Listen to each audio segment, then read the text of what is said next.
So I was at a Trader Joe's recently, everyone, buying some animal crackers. Thank you, good snack. But the cashier was really weird about it with me. She looked at me as she was ringing them up and she was like, "Are those for you?"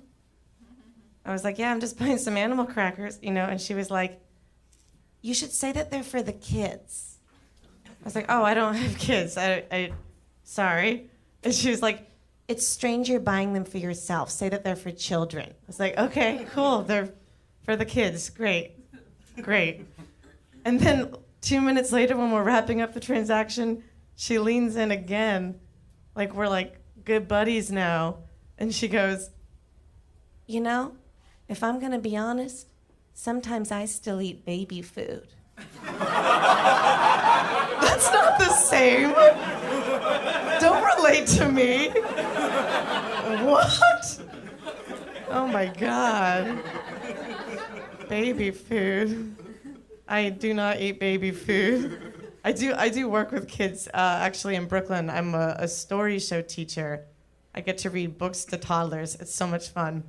And I recently read the story of the 3 little pigs to these kids. It was their first time having ever heard that story, and they hated it. But not because they were like scared of the big bad wolf or anything like that. They were just like,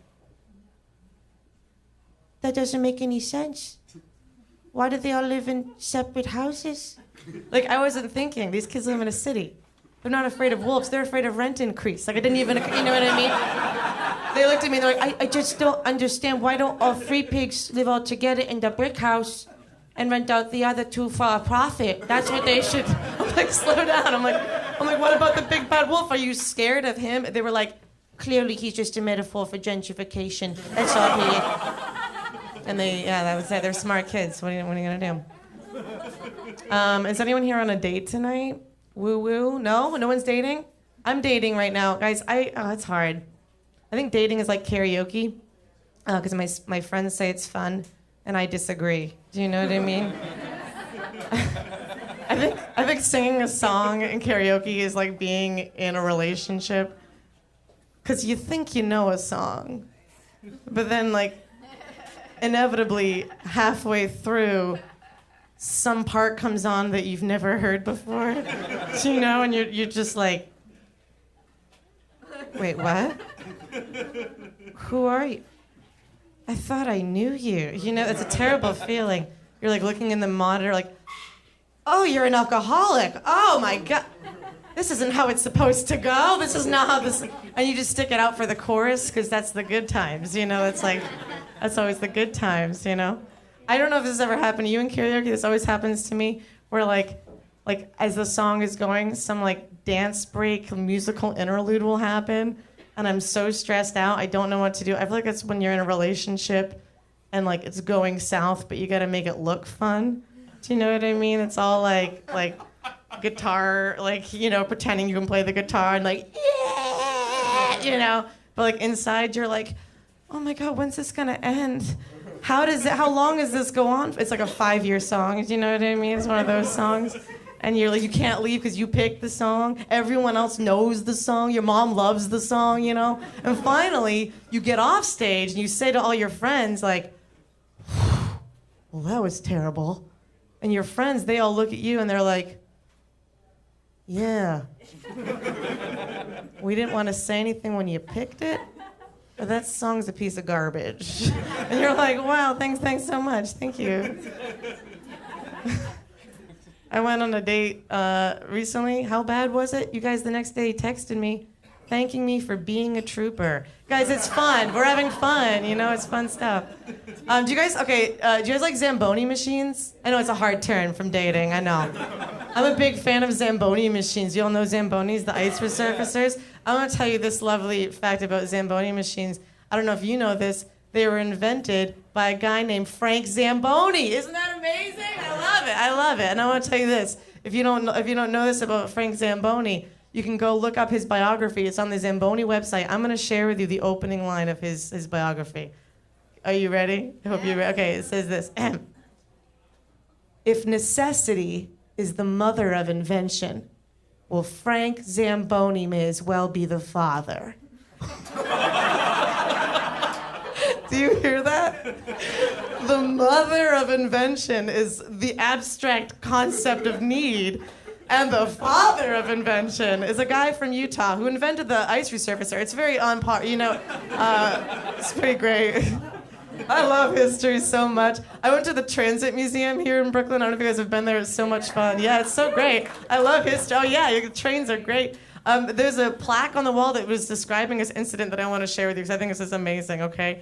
In 1919, when many people were building some of the subway tunnels, there was this horrific accident, and several men, very tragic, were sucked out of this tunnel, and they were thrown into the East River and died. Very sad. One man survived. His name? Marshall Maybe. That's already weird. It's maybe. Okay, got it? Second thing, it happened on April 1st. What is happening? It's like a fun... Anyway, the most important thing.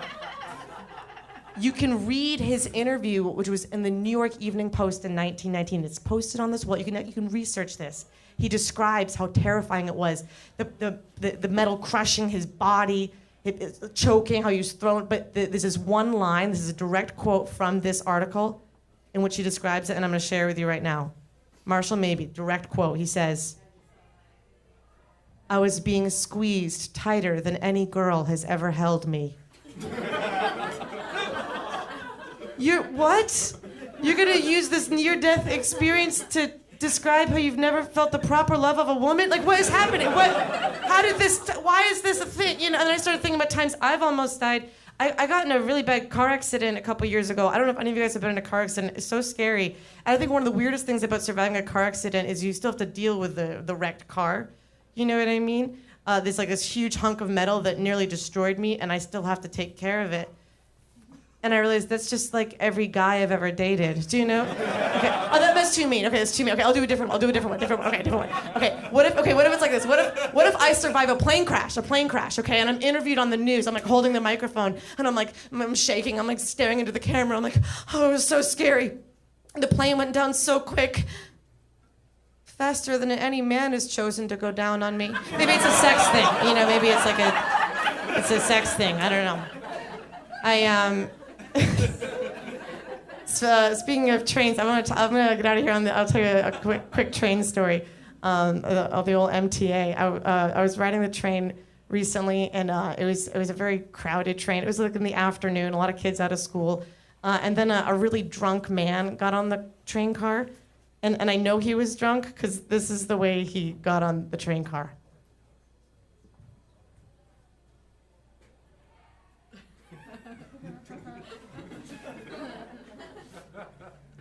Why is everyone wearing a backpack? God, I hate when people are wearing backpacks on the train. Everyone's swinging their backpacks around. I hate it. Ah. And then there's this other guy who's sitting down who decides that that's the kind of person you should have a conversation with.